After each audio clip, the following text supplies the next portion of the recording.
Let's make a start. I expect there'll be some more people turning up, but we'll make a bit of a start on this. Okay, first of all, last week we introduced this idea of the S-plane, okay, which is really just a tool that we've got, a graphical tool that allows us to see the shape of the roots, the poles, whatever you want to call them, the shape of the equations that govern the behavior of these systems. Okay. So we've got this graphical tool, and it's based around the polynomial expression that describes the behavior, comes from the transfer function. We will be coming back to that as a design tool in a bit, but what I want to introduce you to today is a slightly different thing we can do with the S-plane, and that's to do with what happens if you've got a function but you've got a variable in it. Okay, so as we looked last time, we looked at the dynamic behavior of these systems is incorporated in the transfer function. Okay, we could even rearrange the transfer function to give the differential equations that determine the behavior. But what if we've got one item in there that's adjustable? Okay, what does that do in the context of working on the S-plane? Okay, so what I want to do really is answer this question: how does changing a variable in the transfer function change the pole positions? Okay, I'm going to introduce a method for finding the paths taken by the poles as they move around. Because when we change a variable in our equation, then the roots of that equation are going to change, and as a consequence the pole positions are going to move around. Okay, so we'll introduce a method for finding the paths taken by those poles as they move. So let's start off nice and easy. Okay, simple first order system up the top there. The corresponding pole position for that would be at s equals minus 0.5. Okay, everybody okay with that? Yeah, that's the value of s that makes the denominator equal to 0, which makes the whole thing infinitely large. Now, I'm only going to introduce you to one particular sort of variable, a variable gain in this case, but we can use the technique for more complex things. So if you imagine I introduce a variable gain into that system, okay, what's happened to the pole? Nothing at all. Okay, it's still at s equals minus 0.5. So that's really not a very helpful thing so far. But what happens when we put that into a closed loop feedback system? Okay, so that forward path up there is still my first order system with that variable gain, but it now forms part of a closed loop system.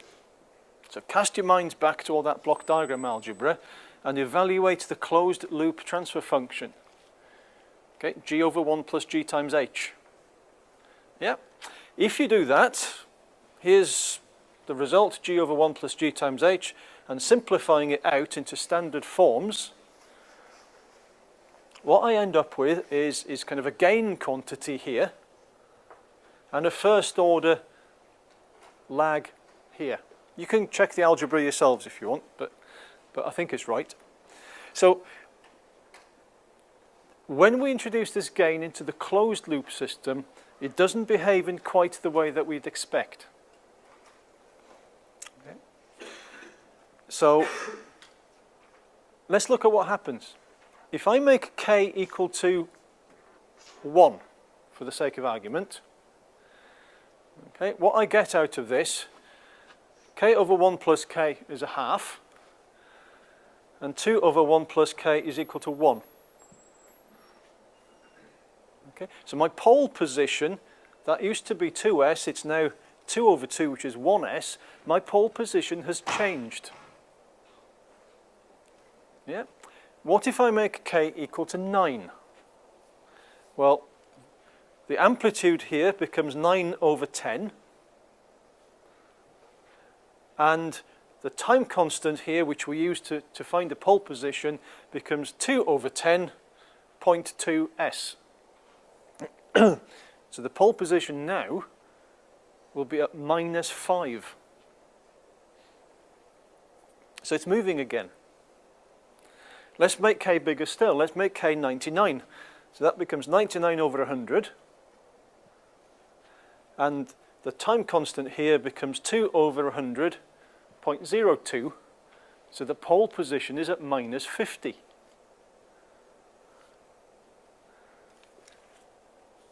Okay, so it's clear that the pole position depends on the value of that gain k.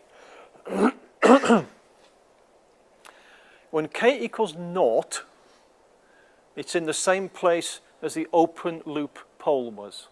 Okay, when k equals 0, that pole will be at 2 over 1s, which is where we started from.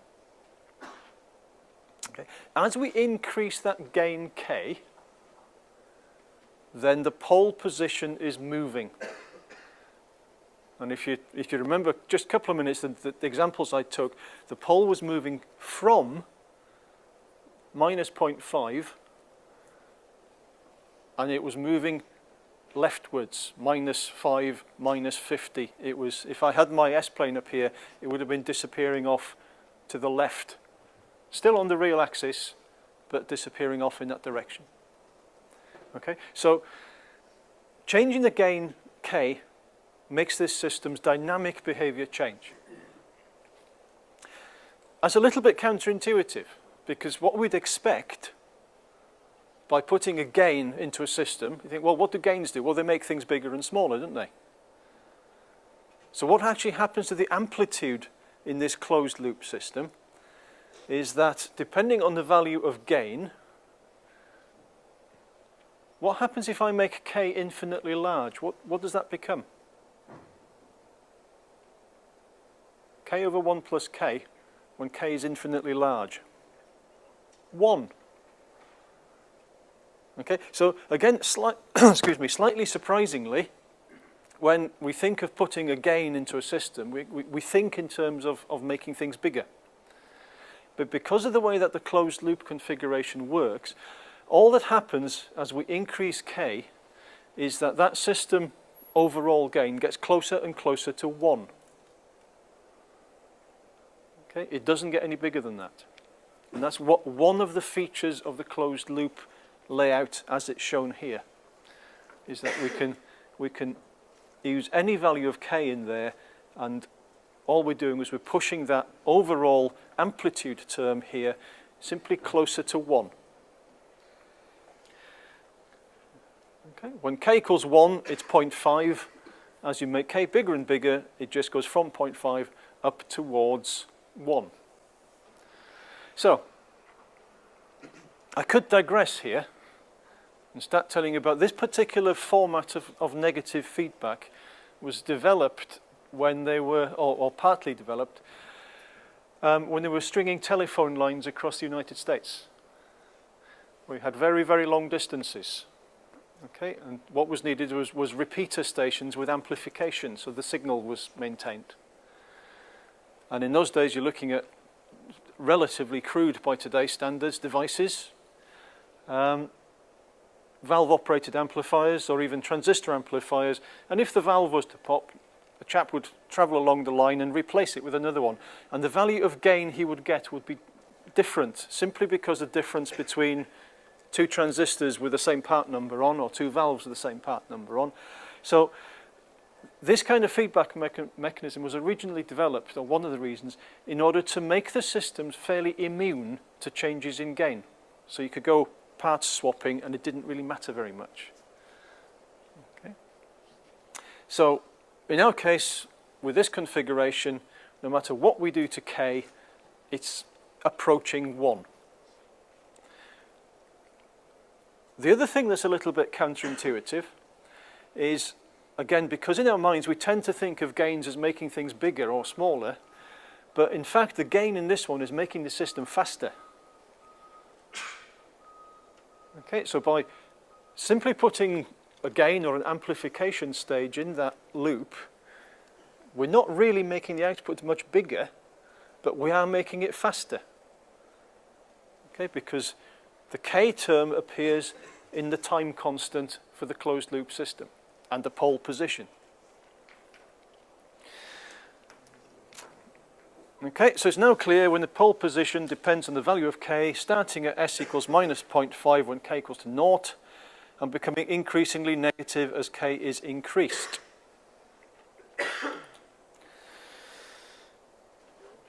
That's a nice simple system. It's only got one pole, so we can sort of work out what happens as we change k. More complex systems, we could still work out what's happening to the roots of the equation, but it becomes tedious, it becomes rather labour intensive. So what we'd like to do is to find a way to study what happens to the pole positions as we change the gain k. Okay? And that technique is known as root locus plotting. Okay? Where the root obviously is the root of the equation, in other words, the pole positions, and locus simply means location.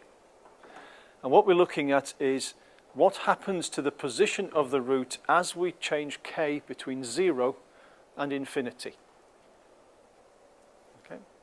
For our system up there, it's fairly straightforward. The pole starts off when k equals to 0. It starts off at the same place as the open loop pole. And as we increase k, it moves increasingly negative on the plot. Okay. There it is. And this thing down here, this is the S-plane. That X represents my open loop pole position, and the blue line disappearing off to minus infinity on the left is the root locus for that system. We okay with that? Okay, next question, what's the point of that? Well, the purpose for that, if you think about it, is we can relate that variable k to the dynamic behavior. We can determine either with a given k, what's it doing to the performance, or if I want a particular performance, what value of k do I need to dial in? So we can use it as a design tool.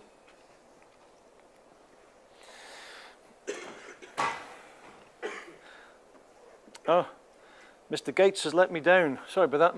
My transfer function's grown a bit since I typed it. Let's expand the idea. Okay, that simple first order thing was a nice simple system. Let's see what happens with something more complex. For more complex systems with a larger number of poles and possibly zeros, the paths or the loci will become a bit more complex. Okay, less obvious perhaps. It's still possible to draw them by simply following a prescribed set of rules, which I'm going to introduce you to in a minute on a different document.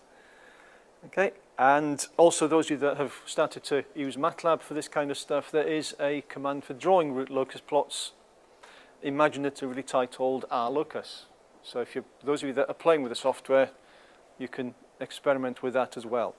So let's do the same thing as we just did with that first order system, but with something a little bit more complex, just to see what happens. Okay? And here is my open loop transfer function, spread all over the slide. How many open loop poles will that give me?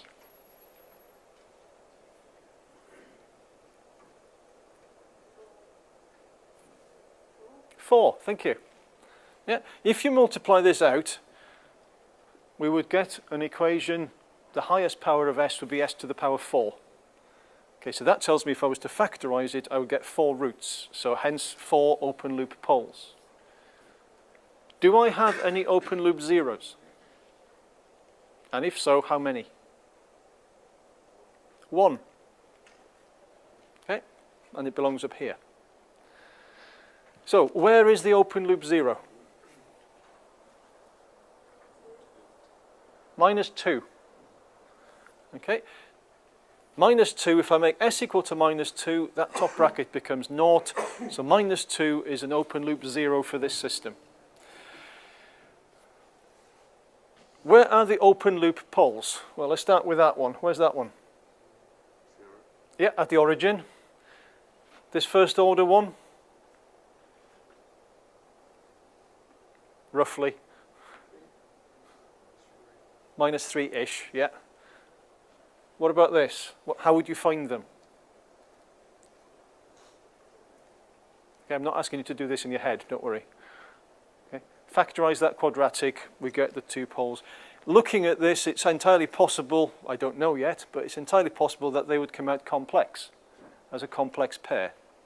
Okay. So I've got 1 0 and 1 open loop 0, 4 open loop poles, and I'm building that system into the classic negative feedback sort of arrangement. So, hang on, I have a slide missing, I think.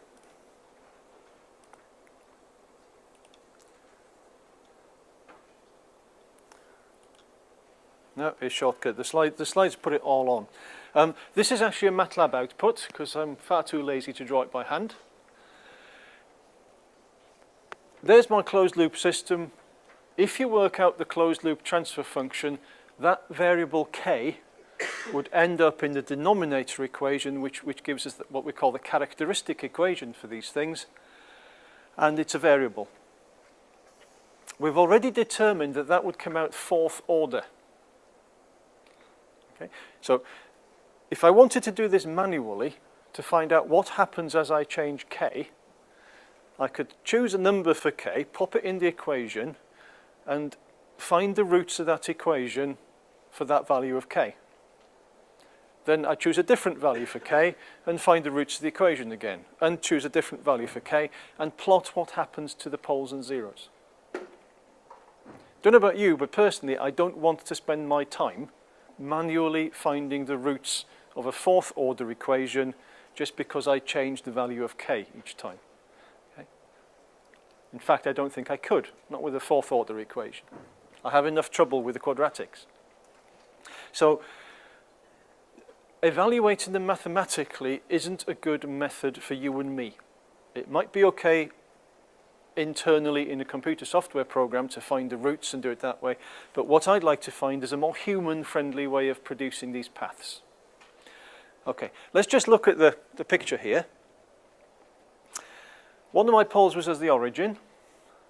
One was at about -3 and a bit, -3.33 in fact, and I had a complex pair coming from that quadratic, and my open loop 0 was here at -2.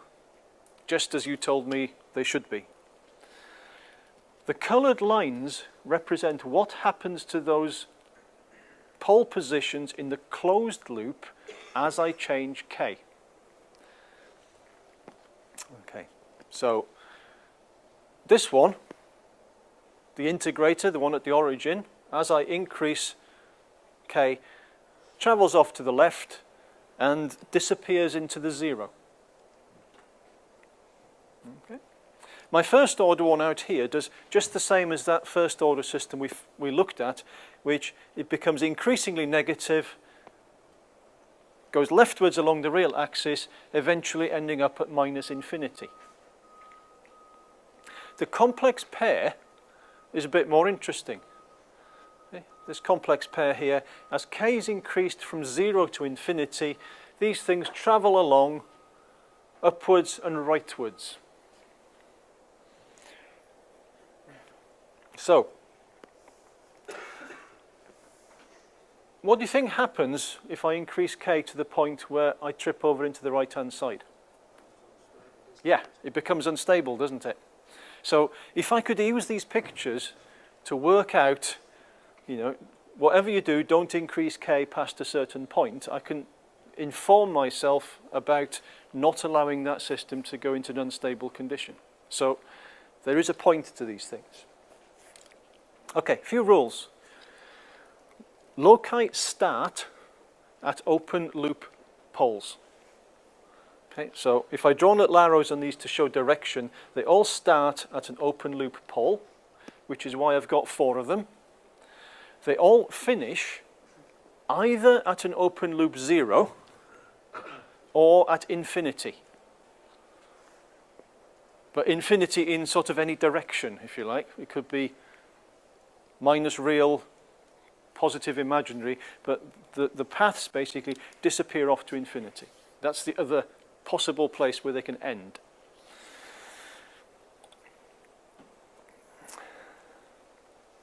Okay, before I move on to the drawing rules, let's just look at what we can do with a plot. Okay. As I just mentioned, you can see that the loci associated with that complex pair end up going from the left-hand side to the right-hand side of the plot. But we know that a point on the right-hand side is unstable, or indicates unstable behavior. So it would be helpful if we can look at the graph and work out what value of k puts us in a particular position on the plot.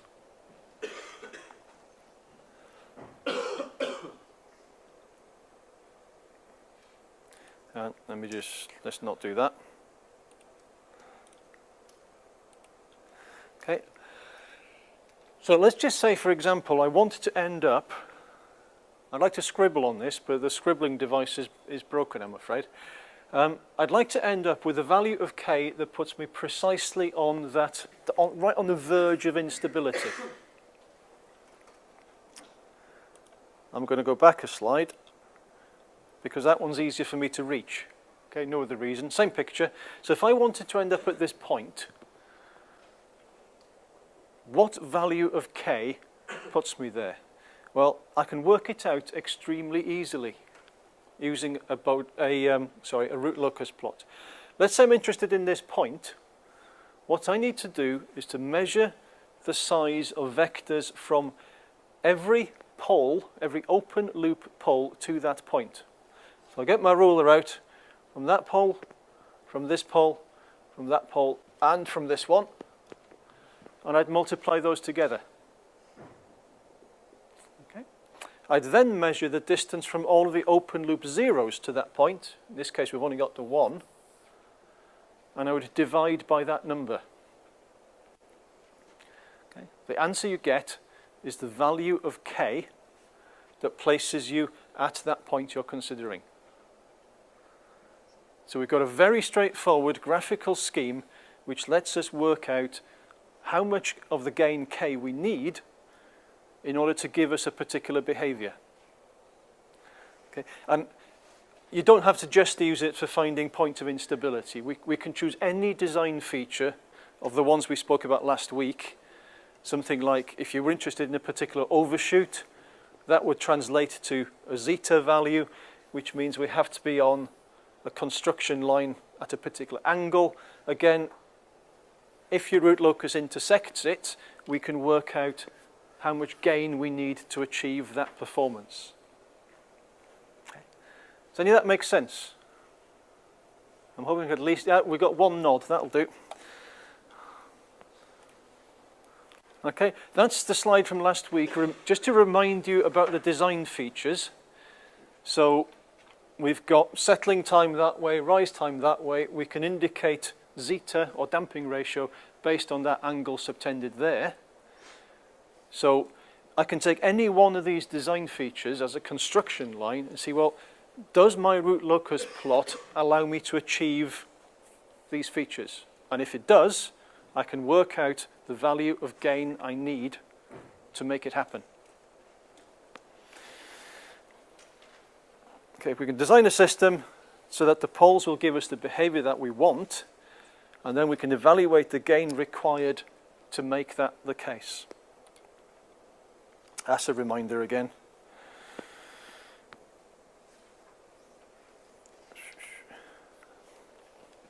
Okay, we had a fourth order system there, a system with 4 poles.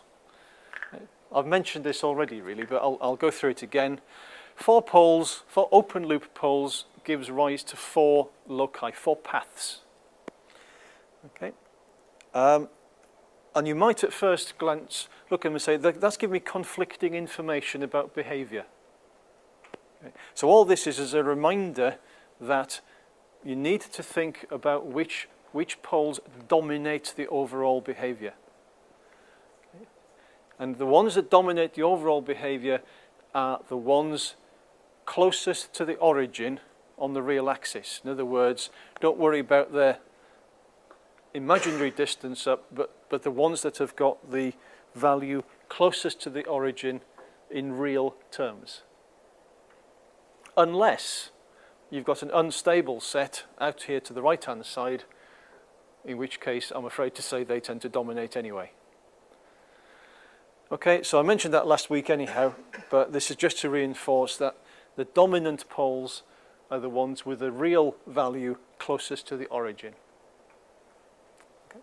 So when this has got a very small k value, let's say k equals 0, which pole do you think dominates? Yeah, the one at the origin.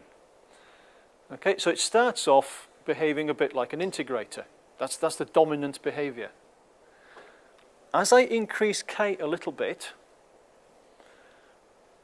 the pole at the origin, what was the open loop pole, is going to move to the left. Okay, so it's starting to behave more like a first order, a slow first order system. Okay. And that complex pair is moving to the right. Now at some stage, as we increase k, the ones that dominate, because the single pole is moving leftwards away from the origin, the complex pair are moving rightwards towards the origin, there will become a point where the performance is dominated by that second order pair, okay, because they get closer to the origin. We'll be using that fact to design some controllers later by simply modeling them as if they were just second order and making sure that all the other poles are miles away. So we can force the behavior into simple second order sort of terms. Okay, so what's going on? We can, using a simple set of rules, which is what I'm going to show you in a second, plot the changes in pole position and hence the behavior of a closed loop system as a variable gain is changed, I guess it should say on there. Okay, we can impose design requirements and establish the value of k that will give us that performance that we're looking for. And we can also establish which parts of a more complex transfer function are the dominant ones. Next week, last week of term, we finally will design a controller for real. Okay. So far, although this module is titled control, either control systems or industrial control, the module title control, up until now, we haven't really controlled anything, if you think about it. All we've done is we've learned to understand how systems behave, okay, in a dynamic sort of sense, and how to model systems, how to look at a physical system and produce a mathematical model. Next week, we've finally got to the stage where we've got enough tools and enough information and knowledge that we can actually start to design controllers. Okay. That's meant to make it interesting enough for you guys to turn up next week. Okay. Right, let me just bring up a different document. So, and this is a little 3 or 4 pager that tells you about how to draw root locus plots, okay, and how to interpret them. And I'm going to go through the example that's there just to try and make sense of it, because so with experience the technique is actually very, very simple once you get used to it. Okay, I'll just quickly lead you through this document then. Root locus methods was developed in 1948 by a Mr. Evans. Okay. British chap, I think he was a mathematician, and it's a graphical method of determining the position of closed loop poles as parameters are varied from 0 to infinity. Now, so far as we're concerned, we're only really going to introduce the concept of one parameter, that gain. Okay, although we can do it for different variables in different parts of the transfer function. Okay, so GH, usual terminology. If you work out the closed loop transfer function for that, we get this, kg over 1 plus kgh. Okay, that's week 3, week 2, something like that work. If we take the denominator of that system and equate the denominator to 0, okay, that is called the characteristic equation for that system. That equation contains all the information I need about the dynamic behavior. Okay? It's the denominator of the closed loop transfer function set equal to 0. And that is what I'm finding solutions for. Okay, so we can find solutions for that equation. If we had the patience, we would do it algebraically, and we would get a whole number of values of S that satisfy that.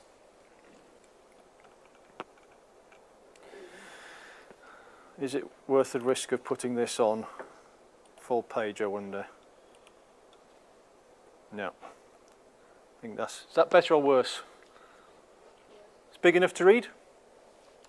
Yeah? Okay, I'll carry on then. Okay, so that's the equation that we're going to be looking at. The process of finding points on the S-plane that satisfy that equation is the basis of this method. Okay? We're finding the poles, we're finding the zeros. I'm plotting these, it says that it's best described by relating it to a specific example. So I'll just quickly, over the next 10-15 minutes, we'll trot through this example, and I suggest that those of you that haven't already done so, pick up this document from Blackboard and work through it yourself so you can make sense of it. Okay, top of this page, I've put up an example transfer function. That's the open loop transfer function. Okay.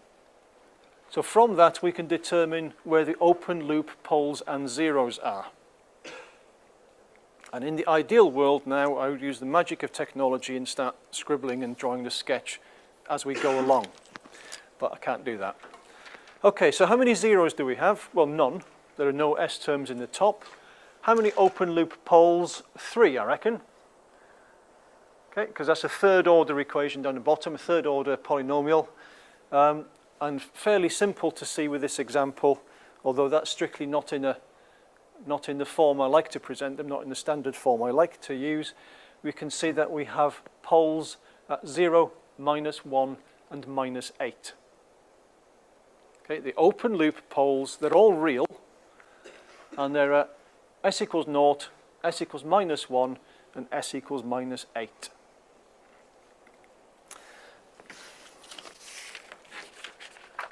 Let's just see if I can cobble something together with the lack of technology here. Can anybody spare me a sheet of clean A4? Yeah, from a pad? Thank you. Just make it 2 if you can. Thank you. Okay, I'll try and do this to illustrate what's going on. Sorry, it's a bit of not the most impressive way of doing it. Main visualizer selected. Okay, so what I'll try and do is I'll just try and draw this thing as we go along. So sorry about having to swap between screens. So let me just quickly sketch up here.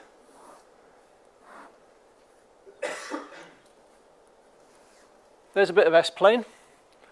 And we've just determined where the open loop poles and zeros are. We haven't got any zeros. We have a pole at the origin. And I've immediately forgotten where the others were. One was at -8, wasn't it? What was the other one? -1. So I've got 3 open loop poles and no open loop zeros. Main PC selected. S equals -1, S equals -8. Okay. If I then produce the closed loop transfer function, g/1 plus gh, okay, find that characteristic equation, which is the denominator of that thing, and there it is. And I've multiplied that out, in that case, s cubed plus 9s squared plus 8s plus k equals 0. So you can see the problem here. If I just started to substitute values for k, I'd have to keep trying to find the roots of that equation, which is just difficult and time consuming. So let's dive straight away into our drawing rules. Okay, and for the next 5 minutes, don't worry about the control, just think about how you draw this thing. Okay. Rule number 1, the number of loci is equal to the order of the characteristic equation. Okay, my characteristic equation is third order, I've got 3 loci. Makes sense, I've got 3 open loop poles, it's the same number. Rule number 2, each locus starts at an open loop pole, and that's when k equals 0, and it'll end at an open loop 0 or at infinity and it ends when k is infinitely large. So that's just a bit of information. Rule number 3. Loci run along the real axis or occur as complex conjugate pairs. Okay. What that means from our perspective is that our drawing is always symmetrical about the real axis. Okay, so you really need to worry about sketching the top half and then copying it. So it's always symmetrical. Rule number 4 is where I can start to draw things. Okay. A point on the real axis, so we're talking just about the real axis at the minute, is part of a locus if the number of poles and zeros to the right of that point is odd. Laptop, main, visualizer, selected. Okay, so let's have a think about that. We're just talking about the real axis. If I was to place myself there on the real axis, how many poles and zeros are there to my right-hand side?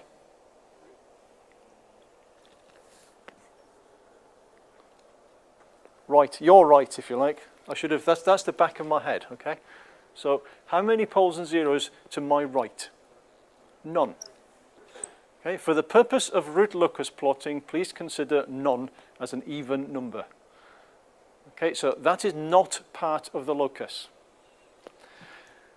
So, if I walk along and I end up standing here, okay, how many poles and zeros to my right-hand side? 1. 1, in anybody's standards, is an odd number, so that part of the real axis forms part of a locus. Okay, so I'm going to draw it in. And the same is true anywhere between those 2 points, isn't it? Walked on. Is that part of a locus, that point where that figure's standing? No? No, because I've got 2 poles to my right. 2 is an even number. That is not part of the locus. As soon as I get past the 8, all the way off to the left-hand side, I've now got 3 things to my right, which is an odd number. So from that point onwards, everything on that real axis is part of a locus. So we've started to draw them. And the only mathematical skill we've had to use so far is counting. Yeah? 0, 1, 2, 3, that sort of thing, which is great. So those bits that I've scribbled in are part of the locus taken by the roots of this equation. That's a starting point, that's a starting point. So what I've got here are 2 loci that are coming towards each other and hitting head to head. This is a starting point, and logic from that rule 4 tells me it goes all the way to minus infinity on that axis. So I think that one's pretty well taken care of. Main menu, PC selected. Okay, let's move on. We've done rule number 4. Rule number 5, once you're away from the open loop poles and zeros, once you've started to travel along these paths, okay, if we've got any loci that need to go off to infinity to finish, we need to understand in what direction they do it. Okay, what direction is infinity? And what happens is that the loci become asymptotic to certain angles, to certain lines, sorry. You can think of these as construction lines. Okay, and what we'll have is we'll have a locus that needs to disappear off to infinity, and we need to find out in which direction. So we construct these lines. And the construction lines are at a particular angle to the real axis, alpha n, where alpha n is n pi over the number of poles minus the number of zeros, plus or minus, as n increases as an odd integer. Okay. Maybe this is a good time to tell you don't need to remember the rules. You're always given them. Okay, so for our example, alpha n, let's take n equals 1. How many poles do we have? 3. How many zeros do we have? None. So that's 1 over 3. plus or minus 1/3 radians. Okay? What's that in degrees? Sorry, I've left a pi. It's pi upon 3, beg your pardon. Pi upon 3 radians. 60 degrees? Think so, yeah. Plus or minus 60 degrees. If I make n equal to 3, that then becomes 3 pi upon 3, which is 180 degrees. And if I make pi equal to 5, what you find very, very soon is that the values start to repeat. We start off with 1, which gives us plus or minus pi upon 3. When you get to 5, it's 5 pi upon 3, which is actually 300 degrees. And minus 300 is the same as plus 60. So it very quickly starts to repeat. So we typically only have to work out a couple of these.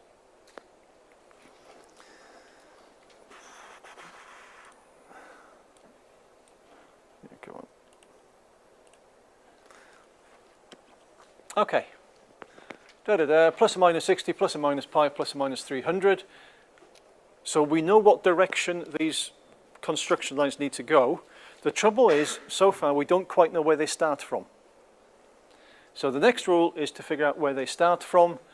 And the asymptotes intersect the real axis at a point given by the sum of the poles. Well, 0, minus 1, and minus 8 is minus 9. Minus the sum of the zeros over the number of poles minus the number of zeros. So it's minus 9 divided by 3.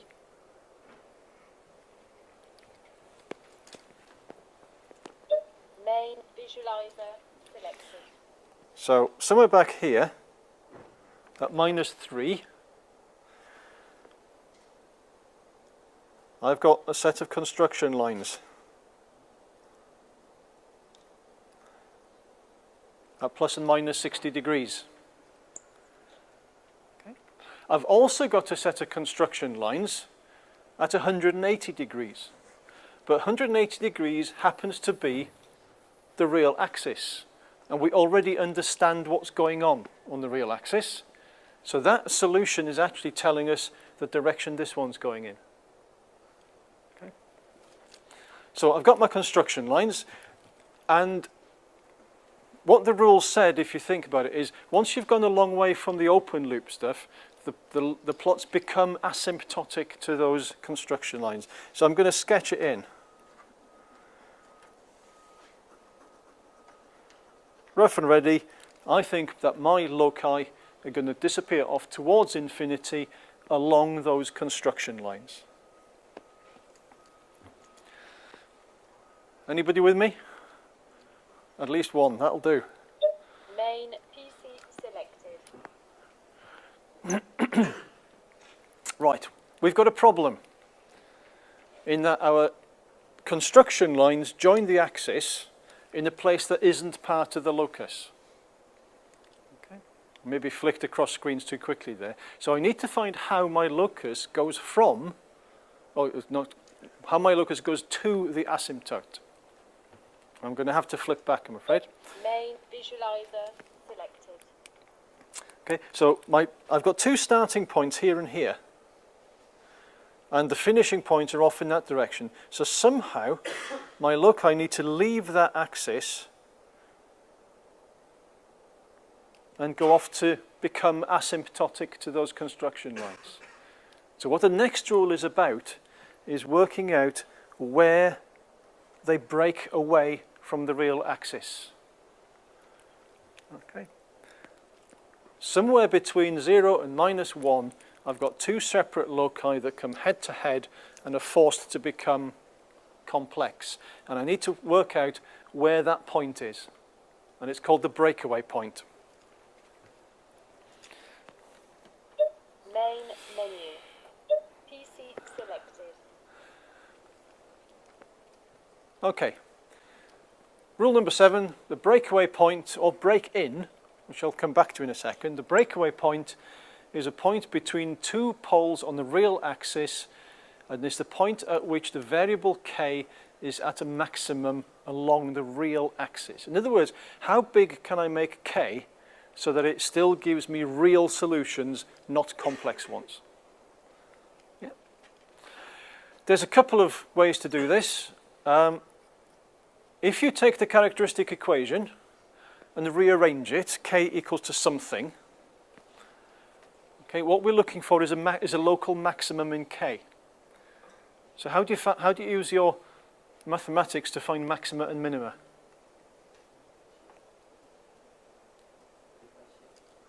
Yeah, differentiate and look for a point of zero slope. So one thing I could do is to rearrange my equation and differentiate to get dk by ds. And what I'm looking for is a value when dk by ds equals 0. In other words, a maximum or a minimum. Okay, and solving that gives me the breakaway point. It's not as bad as it sounds, and the example up there shows that happening. Okay. Right. If I just explain a little bit about this issue of a break-in point, what we've got in our example are two open loop poles, which are starting points. I've got locus coming from each one, meeting in the middle and becoming complex. Okay. If you imagine I had two open loop zeros, which are finishing places for these paths, with path between them, somehow the plots have to come in from being complex to being real. Okay, so when this makes reference to a break-in point, it's when the path comes in from the complex plane onto the real axis. Okay, it'll become clearer as you work through some examples in the tutorial, I hope. Right, if you don't like the idea of finding maxima and minima by differentiation, you could sort of cheat, you could cop out and do it graphically. Okay? Because for my plot, I know that my breakaway point is somewhere between 0 and -1. So all I'm going to do is put in values of s between 0 and -1 and work out what k is. And if you plot it on a little graph, you'll see there that there's a local maximum for the value of k, just there, and that gives you also the breakaway point. Okay, so in most of the cases we'd be looking at, actually doing the differentiation is quicker. But in some cases, depending on how comfortable you are with the different techniques, you might want to do the sort of join the dots approach. Okay, so the breakaway point, well, looking at the top answer, it's either -5.5 or -0.48. One of those solutions doesn't make sense. So we take the one that does, which is at -0.48, and that's my breakaway point. Main menu. Visualizer selected. So that in there is at -0.48. Okay, a couple of other things, one of which is that the breakaway, the loci always leave that axis at 90 degrees. They don't go off at a slope just yet. They might curve, but they actually leave the axis perpendicular. I'm now starting to run out of things I can use to help plot this, but the one remaining one I can get fairly easily is this locus looks as if it's going to cross the imaginary axis, doesn't it? So can I evaluate when that happens? Well, yes, I can, and I can just about fit that in the time we've got, I think. Main PC selected. Right, I'll come back to rule number 8. Rule number 9, the crossing point of the imaginary axis. Okay, it's given by a thing called Routh's criterion. And if we take the characteristic equation again, in its normal form, equal to 0, and what we do with it is we construct a grid or a little matrix. The highest coefficient of s we have in this example is s cubed, so I'm going to start with that. And I write in here the value of the s cubed coefficient. I then skip 1 and go from s to the 3 down to s to the 1. And that is, the 8 is the s to the 1 coefficient. So I think slightly bigger that way. The line beneath are the intermediate coefficients. There's 9s squared and k s to the naught. Okay, so I've just put in the coefficients of that equation into a little grid. And what I'm going to do is I'm going to complete calculating the grid based on those coefficients. So the s to the 1 box just down there, you take the leading diagonal, 9 and 8, the product 9 times 8 minus 1 times k. Okay, and you divide the solution by the bottom left-hand number. It's a bit like finding determinants, but I think you'll find that the diagonals go the other way around. Okay, so in that case, I get a solution for s to the 1, which is 72 minus k upon 9. If I do the same pattern for this box, it ends up at 0. Let's do the one beneath, again taking the 4 cells just above it. Okay, those 4 numbers, leading diagonal times the product of the leading diagonal, which is k times that number, minus the product of the downwards diagonal, which is 0, divided by the term directly above. Okay, work through it, it'll make more sense. Describing it in words is not the most efficient. Okay, and what we then do is we look at the whole of the first column. Okay. If there is a sign change in that first column, that means I've got a pole in the right-hand side. If there is no sign change, then I haven't. And obviously the tipping point is if I'm just about to get a sign change. In other words, if I have a value of 0, which is just about to change sign, then I'm right on that axis. So I'm starting off with plus 1, plus 9. So I need to make sure that this term here remains positive if I'm going to avoid right-hand poles. Yeah? So what value of k will let me know that that number is still positive? 72 minus k upon 9. If I want that still to be positive, how big can I make k?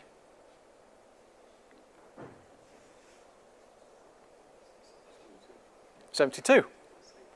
Yeah, if k is 72, 72 minus 72 is 0, 0 over 9 is 0, which is right on the boundary of changing sign.